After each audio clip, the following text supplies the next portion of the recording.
Hi, my name is Marcus Welsh, and I use books, articles, websites and your emails to investigate, discuss and go on adventures.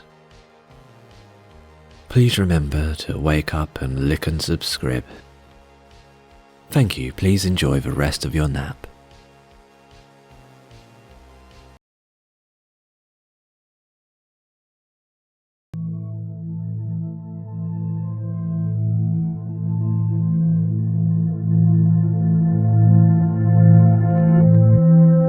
You know that feeling when you're just going into or coming out of sleep? I loved it when I was young and I was skiving off primary school because I wanted to watch Sesame Street, of course. I'd be on the sofa in a blanket, eyes were closed so the other senses were on overdrive, smelling that evening's dinner, hearing the noise of the TV and the voices, more distinct, louder than usual, drifting off slowly in that state of numb comfort. This is over 20 years ago and I remember it clearly, I think. I've lived a lot since then, had many dreams. In fact, I don't really know exactly what memories from those early days are real anymore. Well, anyway, I know I'm not dreaming now, I think. I mean, it's never obvious when you're actually in the dream. You don't really know what's going on, but surely it's always obvious when we're conscious and awake, right? We always know. We can't just access the dream world like that, like at any point, even though it's in our own heads. So why not? It must exist separately somewhere to an extent. I mean, we can recall dreams, we can recall the small details, the feeling some dreams give us. So it's up there somewhere, but where? And what's the difference between dreaming and conscious thought? So in this section, let's look at what we know before we get to what we don't. And let's be honest, this section will not be that long. Dreams occur during the REM, the rapid eye movement of sleep. This is something we cycle through in the night. It's basically this nutty stage where the brain is as active as it is during the day, but we lose our ability to move or to regulate our temperatures. Of course, that means lots of awful things can happen here, like sleep paralysis. In a study by Solms, it was suggested that the brainstem controls REM. Let me read you the results. I hide my script here. So, in studies of people with injured brainstems, they did dream, but not in REM. And those with injured forebrains, they went into REM, but they did not dream. So it's a possibility that dreaming is a process controlled by two separate areas of the brain. During the REM stage of sleep, our brain is very different than when we are awake. This may have to do with the neurotransmitters, the brain chemicals that are either on or off during sleep. Acetylcholine, definitely pronounced like that, which maintains brain activation, is more prominent, as is dopamine, which some researchers link to hallucinations. Dopamine may be the chemical that makes dreams weird. Meanwhile, REM sleep suppresses the neurotransmitters that usually keep us awake. Histamine, serotonin, norepinephrine. Thus, we're less conscious of our environment, especially as some believe the thalamus, the gateway for sensory input, closes when we dream.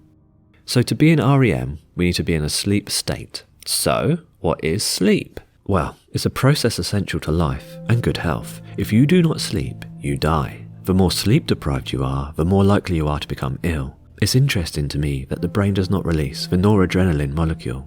It's a stress hormone. So therefore, sleep is our time to repair. Sleep works like this. Stage 0. Get into bed and remember lots of awful things you've done. Stage 1. A light sleep. We drift in and out and can be awoken easily.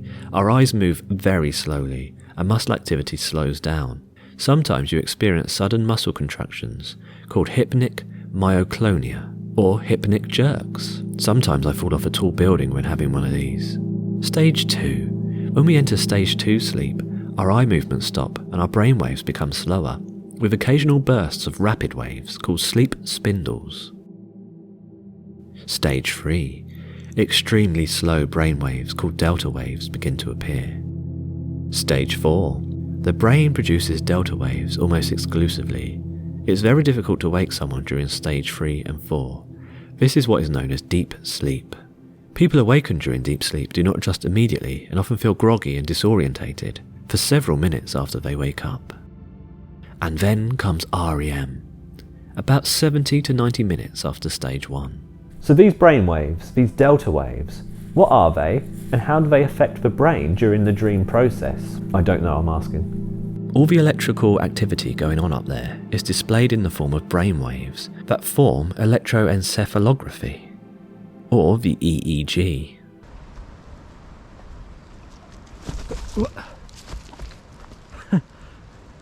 When the brain is aroused and actively engaged, it generates beta waves. They're of relatively low amplitude and are the fastest of the 4 different brain waves. So for example, me doing this voiceover now, tired but producing those beta waves. The next frequency is alpha. Alpha brain waves are slower and higher in amplitude. Their frequency ranges from 9 to 14 cycles per second. Once I have a rest right after this voiceover, look up to the sky to watch the horrible rain piss down on me and the pigeon shit in my face, I will be in an alpha state. The next is theta brainwaves. They're typically of a greater amplitude but a slower frequency. This is typically the daydream state, but it can also occur when we're on autopilot. Say we're driving to work the same route every day and we're kind of switched off to the route itself and thinking about other things. And finally, the aforementioned delta waves. These are the greatest amplitude and the slowest frequency, a range of 1.5 to 4 cycles per second, which is very close to 0 cycles per second, brain death.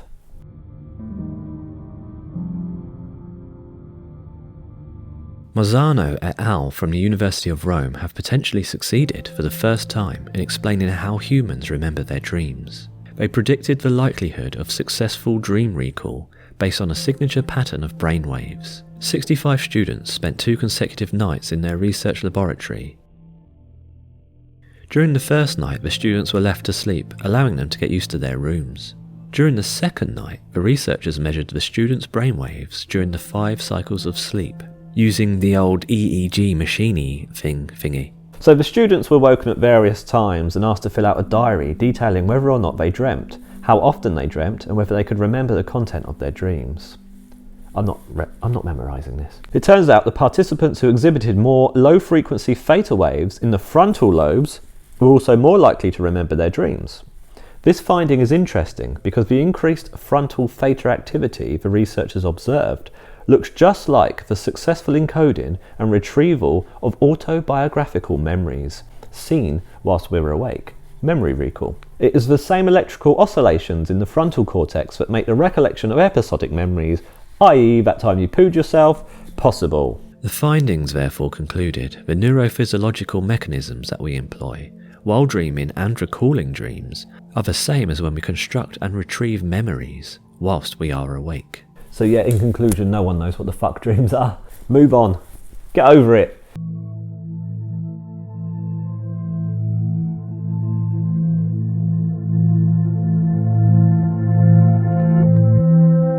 In my Searching for Limbo video, I spoke about this big city I have in my dream that pops up every now and again. It's always slightly different, but I sort of know where things are. It'd be really lazy of me actually just to put that clip in here now, wouldn't it? And then after that I said something about death or something weird, but that was just a bit of fun. My actual conclusion on dreams, and my opinion on dreams, is that this big city is my memory processing area. This is all areas of my life I've been to before, my childhood home, places I've worked, the seaside, things like that, things I know, things that are deeply coded within inside me. So what I think my brain is doing is taking the new information, the events, the stuff I've learnt during the day, finding the important bits and throwing them somewhere that I will always be able to recall. Perhaps it even finds certain areas that are relevant. Maybe something that's frightened me or worried me during the day goes into an area in the city in my dreams that I find particularly scary. Or something, maybe a nice memory goes into my old childhood home. Who knows? At home. Who knows? Whenever I go back to the road I grew up in, it feels like a dream state. In fact, over the past 20 years or so since we left, I've been there a lot more in my head than I have physically.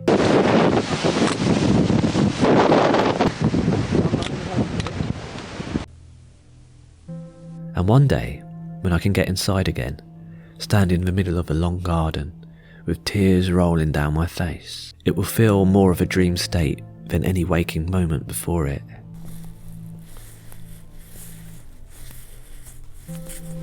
Okay. Some studies believe that that's all dreams are, just memory consolidation and organisation. Our daily lives are full of vivid detail which we need to process in split-second decisions, whether consciously or unconsciously. Unless you are an expert meditator, which we have established before, I am not, your waking life is never free from the buzz in your head. Your brain is like that slowly buzzing vending machine outside a stanky motel room in the movies. And then you sleep. Eyes closed, pupils totally dilated, muscles switched off. Stress hormone deactivated. This is shut down, whether we close ourselves down slowly or grab a quick Control-Alt-Delete, which I think is what the Spanish call an afternoon nap.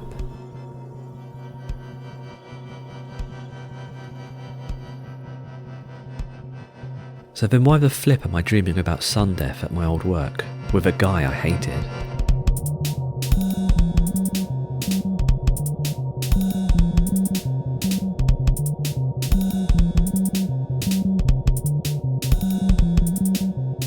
Because the mind is still processing information.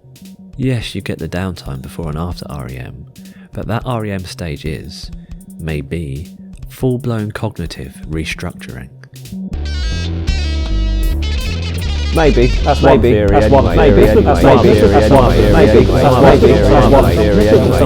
at some others. Tell me about some.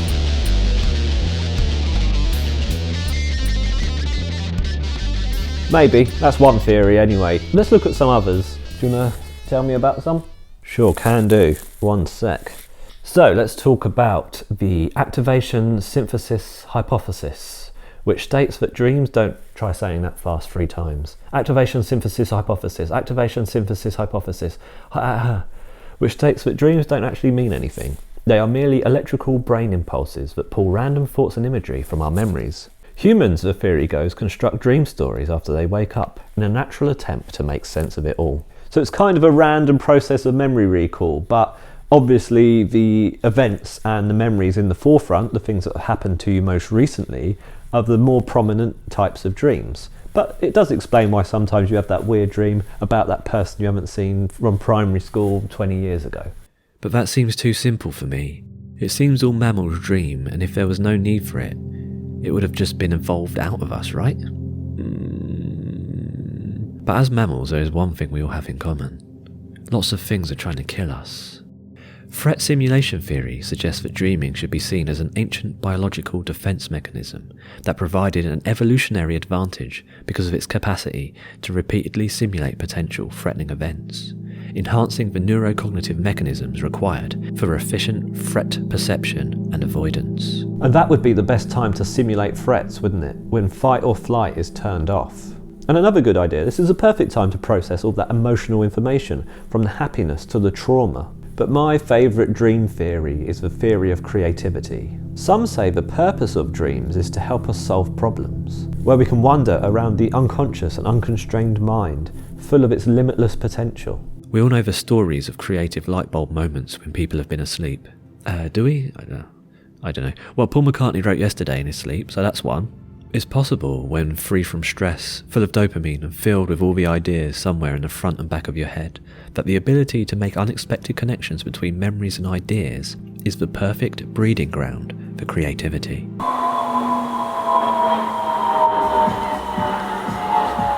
Alright then, you've convinced me. Let's talk about Freud. Okay, quick free Freud things. Yeah, it's probably old-fashioned now and everyone knows about this, but it's quite fun to go over, I reckon. Number 1, the unconscious mind. We all know the iceberg. Conscious mind on the top, then under the surface in the shallows, the unconscious stuff we can recall, like my old house phone number. Below that it gets deeper into the unconscious mind that we cannot become aware of. This is primal. This is our instincts and our fears, and this forms us. Now I know I mentioned the stress hormones turned off during sleep, but then why do I sometimes wake up, fists clench, sweating, completely anxious? And I've read some of your sleep paralysis stories and your dream stories, and they sound frightening. Obviously we're going to wake up anxious and scared. So could it be that the dream world is also a gateway into an unconscious part of the mind that we do not want to access? 2, the psyche. The id, the ego and the superego. Hypothetical conceptualizations of important mental functions. The id works below the surface in the iceberg analogy. It acts as the angel and devil on your shoulder in a kind of way. One gets you to stay alive and have sex, and the other one is all about our destructive forces. The ego is reality, and operates the id in the real world from acquired knowledge. The superego is morality, developed at a very young age whilst learning from the same-sex parent or guardian.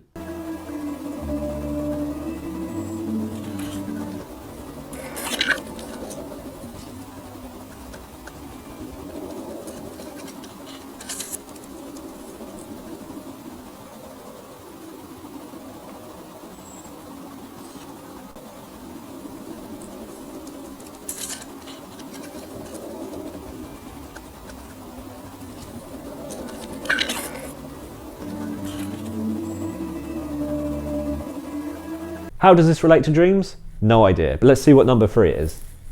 Dreams, okay. Freud considered dreams to be the royal road to the unconscious, as it is in the dreams that the ego's defences are lowered, so that some of the repressed material comes through to awareness. On the 24th of July 1895, Freud had his own dream that was to form the basis of his theory. He had been worried about a patient called Irma, who was not doing as well in treatment as he hoped. Freud, in fact, blamed himself for this and was feeling guilty. Freud dreamed that he met Irma at a party and examined her. He then saw a chemical formula for a drug that another doctor had given Irma flash before his eyes, and realised that her condition was caused by a dirty syringe used by the other doctor. Freud's guilt was thus relieved. Freud interpreted this dream as wish fulfillment. He had wished that Irma's poor condition was not his fault, and the dream had fulfilled his wish by informing him that another doctor was at fault for her condition. Based on this dream, Freud went on to propose that a major function of dreams was the fulfillment of wishes. He distinguished between the manifest content of a dream, what the dreamer remembers, and the latent content, the symbolic meaning of the dream, i.e. the underlying wish.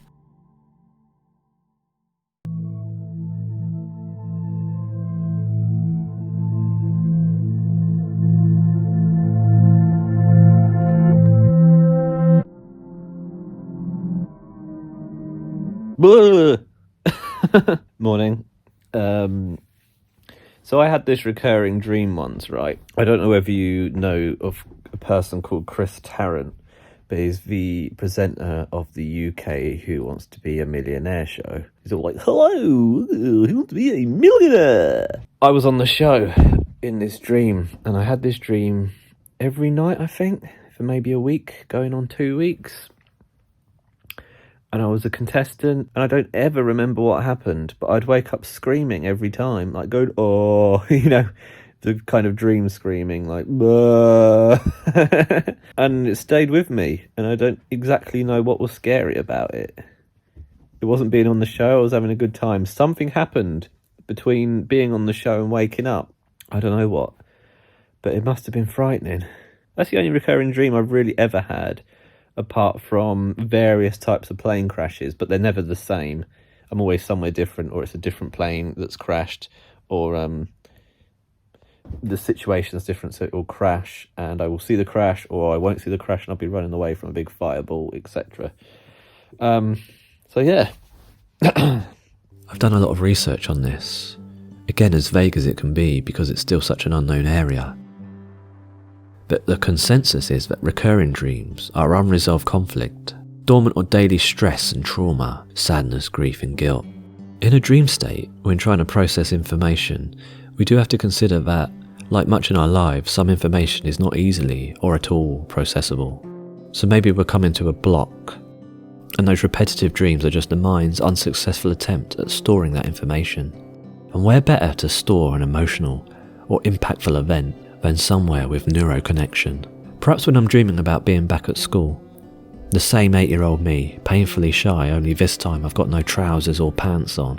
I'm trying hard to process that information, that shyness I felt at the time, how much it impacted me, how I couldn't even ask my teacher something simple, a simple question. Dream dictionaries, dream interpretation are all out there trying to find the answers to these questions. We as humans are curious. We want to know the answers to the questions we can't solve. I was reading the dream dictionary about being naked in school and there was no answer to it. There was nakedness, which was very strange, and dreaming of school. And the school one said something about fulfilling potential or something like that, and then a website I looked at said something else. And someone else said something about having your trousers off during a public event or during school means you're feeling conscious. You're being looked at and you feel conscious about it. It's probably true. I had lots of comments and emails regarding your dreams, and especially a lot of good, scary, weird, recurring dreams. But this one stood out to me because I think it's a good metaphor for life.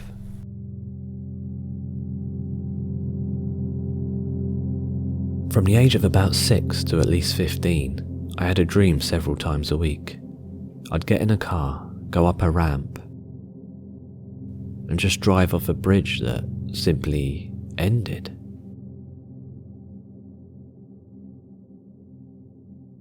I'd climb out of the water and climb up a ladder, run back into another car. The sun would go down, and it would repeat all night.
I remember I spoke about that plane crashing dream in a Q&A or something, and a lot of you said, I have that exact thing too, or something very similar.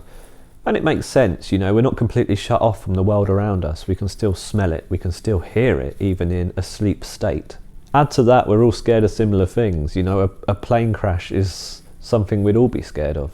So it makes sense. So how do we sleep better? We need to improve our circadian clocks.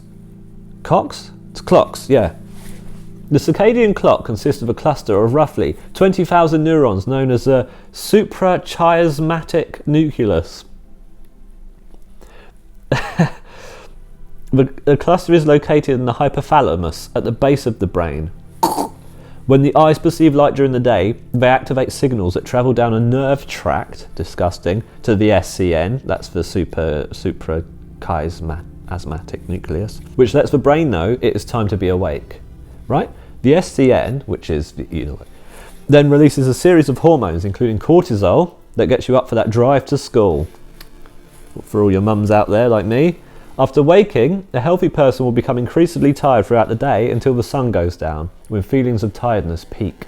As the sun begins to set, the pineal gland will release melatonin, a hormone that reduces wakefulness and alertness. If only life was as simple as to be able to live by the circadian clock. We have sleeping problems like insomnia, sleep paralysis. We have families, we have children, we have dogs and pets that wake us up early or keep us up at night. We have late night drinking sessions, for example. But we can help ourselves, and here's how. Wake up at the same time every day. Bright light therapy. Melatonin supplements. P.S. I'm not your sleepy doctor person, this is just what the website says. Please consult your medical doctor person. Exercise. Less caffeine. Well, that's all pretty boring actually, don't bother. Let's not bother with that. But what about people that have the exact same dream? I've researched and read and heard lots of anecdotal evidence of people being in each other's dreams at the same time in the same place. It's quite a thought that we can be dreaming the exact same thing as somebody on Earth we don't know, that we've never met. How can we verify this? So what's causing this? Well, we don't know because we don't know what dreams are. but it does suggest we have some measure of control over them. It also suggests that dreams are maybe more than an internal process. Maybe there's some sort of big cloudy thing out there and that we're all tapping into every night. Our conscious mind is leaving our body and going somewhere else. Or maybe in here, when our conscious mind has no distractions, it's more aware of the outside world than we are when we're awake.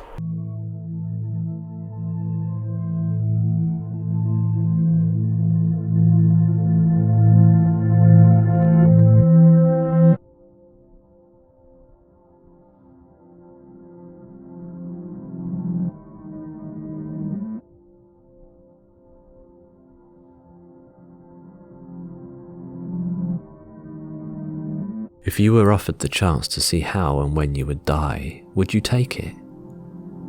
We seem to have an obsession with what happens next and what happened before. Of course we are survival machines. What's our next meal and what tried to kill us last week? Those need to be in the forefront of the mind.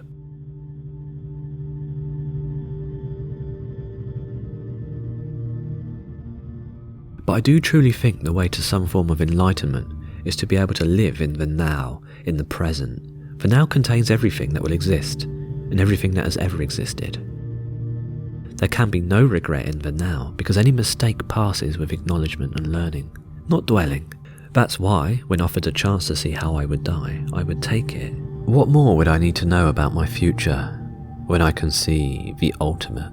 There'd be no more need for worry and prediction, and thinking carefully about my steps every day.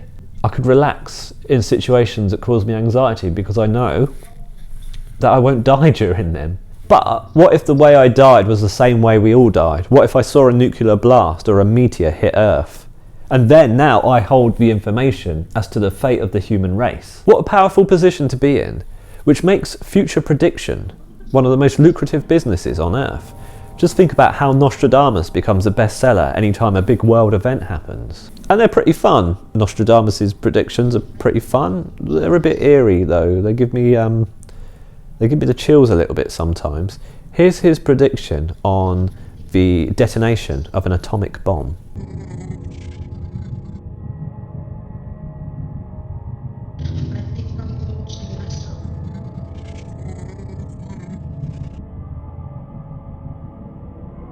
The heavenly dart, with stretch, its course, death in the speaking, a great achievement, a proud nation brought low by the stone in the tree. Rumours of a monstrous human bring purge, then expiation.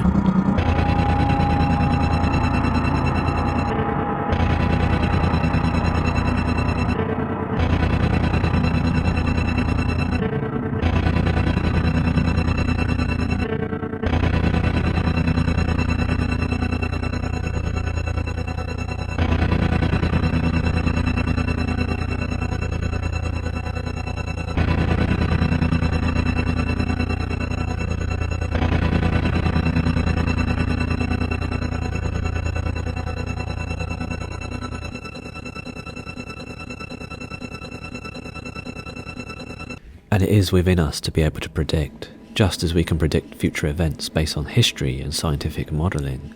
Surely the coding in our brains is sophisticated enough to do the same. According to Siddhartha Ribeiro, PhD, in the book The Oracle of the Night, The History and Science of Dreams.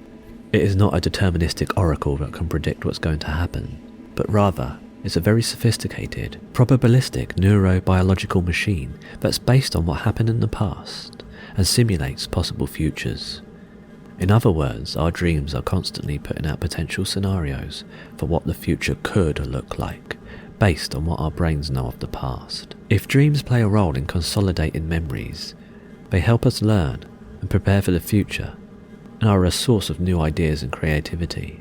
On top of the neurological processes at play, you have the dream level that's symbolic and related to your life in a predictive manner. That means that some of it may eventually prove true to your experience. A talented singer or songwriter like Paul McCartney was always going to be able to write a song in his head. It's just nice that that day he woke up and remembered the chords. Or maybe it was just a fun story, who knows, maybe he just made it up. Like some people have made up dreams and started an empire. There are many examples of dreams playing important roles in the ancient world, particularly from leaders and rulers who were appointed by gods. The Egyptians wrote down their dreams on papyrus. People with vivid and significant dreams were thought to be blessed and were considered special. Ancient Egyptians believed that dreams were like oracles, bringing messages from the gods. They thought that the best way to receive divine revelation was through dreaming, and thus they would induce or incubate dreams. Egyptians would go to sanctuaries and sleep on special dream beds in the hope of receiving advice, comfort, or healing from the gods. Between the paws of the Sphinx there is a stele describing how Thutmose IV restored the Sphinx as a result of a dream, on the promise of becoming a pharaoh. Osman I, the ruler of the Turkish tribes of Anatolia, had a dream of a mighty tree growing out of him and covering the whole world. A prophecy to build a mighty empire by conquering all around them. God gave Osman and his descendants imperial powers, and then the Ottoman Empire was born and went on to thrive. I think it says more about our instincts. Our dreams are always sad when we feel the pain of or even lose someone close to us. I've heard so many stories of people meeting up with relatives that have passed in the dream, and they always say it felt like it wasn't a dream. If dreaming is a gateway to the unconscious, we don't know what's there, and we don't know what it consists of, which makes the possibilities feel endless. What confuses me is how people can lucid dream. Firstly, how do they do it, and secondly, how it interacts with the unconscious state and the processes the dreams are working on. If it was a process that interrupted the dream state, we wouldn't be able to do it. I'm confused, but people can do it, basically is what I'm saying. And I don't know why is basically what I'm saying. Of course lucid dreaming occurs during the REM stage of sleep, where the brain is most active. Well, I've looked it up and apparently there's many ways you can learn to lucid dream.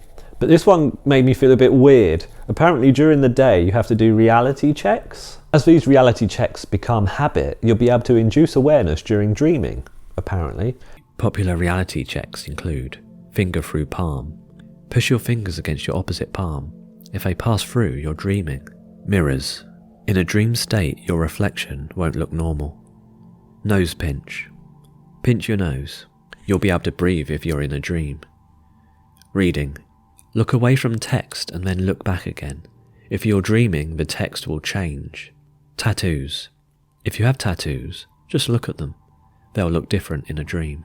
And soon we could be at a point where someone can come and visit you and have a chat during a lucid dream. More research. Very sorry. Cognitive neuroscientist Benjamin Baird of the University of Wisconsin says that they have had conversations involving novel questions and math problems with lucid dreamers. As the participants of the study fell asleep and into REM, out of a total of 57 sleeping sessions, 6 individuals signalled they were lucid dreaming in 15 of them.